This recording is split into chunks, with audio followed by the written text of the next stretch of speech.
నమస్తే అందరికీ once again welcome back to my channel. ఈరోజు టాపిక్ ఏంటంటే చాలామంది మనకు చాలా రకాల క్వశ్చన్స్ అడుగుతున్నారు అనమాట. వాటి గురించి మనం క్లియర్ కట్గా డిస్కస్ చేద్దాం. First of all thanks for watching నా వీడియోస్ రెగ్యులర్గా ఫాలో అవుతున్నందుకు మరియు రెగ్యులర్గా చూస్తున్నందుకు. సో ఈరోజు టాపిక్లో మనకి వాళ్ళు అడిగిన క్వశ్చన్స్కి మనం ఆన్సర్స్ ఇద్దాం అనమాట. మోస్ట్ ఆఫ్ ది పీపుల్ ఏంటంటే ఇన్స్టాగ్రామ్లో మనం రీసెంట్గా ఇన్స్టా పేజ్ కూడా స్టార్ట్ చేసినాం. దాంట్లో కూడా కానీ వేరే వేరే ఇట్లా చాలామంది ఏమడుగుతున్నారంటే మోస్ట్ ఆఫ్ ది పీపుల్ ఏంటంటే ఫస్ట్ మన ఎయిర్ ట్రాన్స్ప్లాంటేషన్ కాస్ట్ ఎంత అవుతుందని అడుగుతారు అనమాట. సో కాస్ట్ గురించి మీకు ఫుల్గా చెప్పలేను, అంటే అది పెద్ద వీడియో అయితే అవుతుంది అనమాట. సో నేనైతే ఒక సింపుల్గా క్లియర్ కట్గా ఒకటే చెప్తాను అనమాట. కాస్టింగ్ అనేది క్లినిక్ని బట్టి ఉంటుంది, నెక్స్ట్ వాళ్ళు చేసే టెక్నిక్ని బట్టి ఉంటుంది, నెక్స్ట్ దాని తర్వాతకి మనకున్న బాల్నెస్ని బట్టి ఉంటుంది అనమాట. మనకి హెవీ బాల్నెస్ ఉందనుకో కొంచెం కాస్ట్ ఎక్కువ అవుతుంది, నార్మల్ బాల్నెస్ ఉందనుకో కొంచెం కాస్ట్ తక్కువ అవుతుంది అనమాట. సో క్లినిక్ మంచిగా కొంచెం కొన్ని క్లినిక్స్లలో కొంచెం కాస్ట్ తక్కువ ఉంటుంది, కొన్ని క్లినిక్స్లో ఎక్కువ ఉంటుంది అనమాట. సో అది క్లినిక్ని బట్టి ఉంటుంది, నెక్స్ట్ మెథడ్ని బట్టి కూడా ఉంటుంది అనమాట. సో కాస్ట్ గురించి అయితే అది మనం క్లియర్ కట్గా ఒక 2-3 వీడియోలు కూడా పడతాయి చేయాలనుకుంటే. సో నెక్స్ట్ దాని తర్వాత వచ్చి చాలామంది హెయిర్ ఫాల్ కంట్రోల్ చేయడం ఎలా అంటున్నాడు. సో హెయిర్ ఫాల్ కంట్రోల్ చేయడం అనేది అదొక పెద్ద ప్రాసెస్, అది ఇంకా అది ఎవరికి దొరకలేదు కూడా. ఈ హెయిర్ ఫాల్ అనేది టెంపరీగా ఆపగలుగుతాం, బట్ దాన్ని పర్మనెంట్గా మనం సాల్వ్ చేయలేము అనమాట.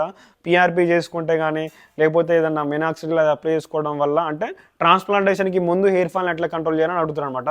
సో వాళ్ళకి చెప్పేది ఏంటంటే పిఆర్పి చేసుకోవడం, మినాక్సిడిల్ వాడడం వల్ల టెంపరీగా అదొక సొల్యూషన్ మాత్రమే, కానీ దాన్ని కంప్లీట్గా మనం ఆపలేము అనమాట.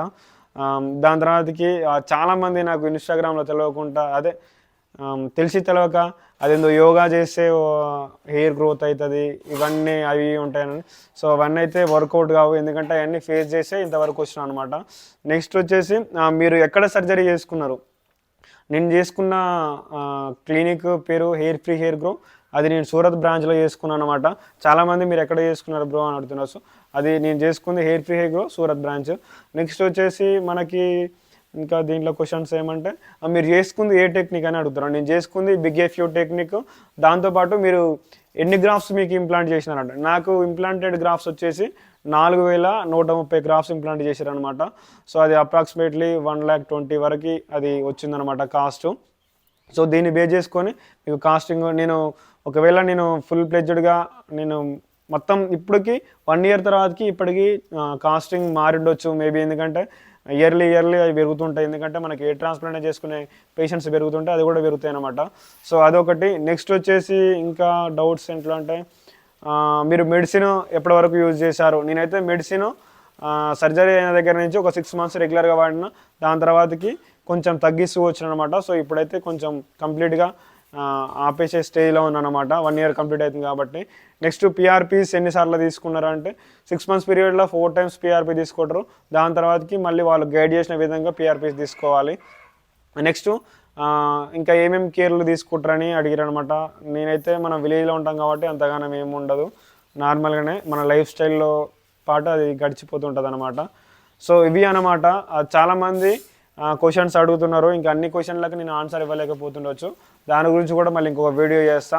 సో మీకు ఏమన్నా డౌట్స్ ఉంటే నాకు కామెంట్ చేయండి. మనకి ఇన్స్టాగ్రామ్లో కూడా పేజ్ ఉన్నది, ఆ పేజ్ని ఫాలో అవ్వండి తప్పకుండా. దాంట్లో కూడా మీకు రెగ్యులర్గా వీడియోస్ అప్లోడ్ చేయడానికి ట్రై చేస్తాను. So thanks for watching, thanks for support.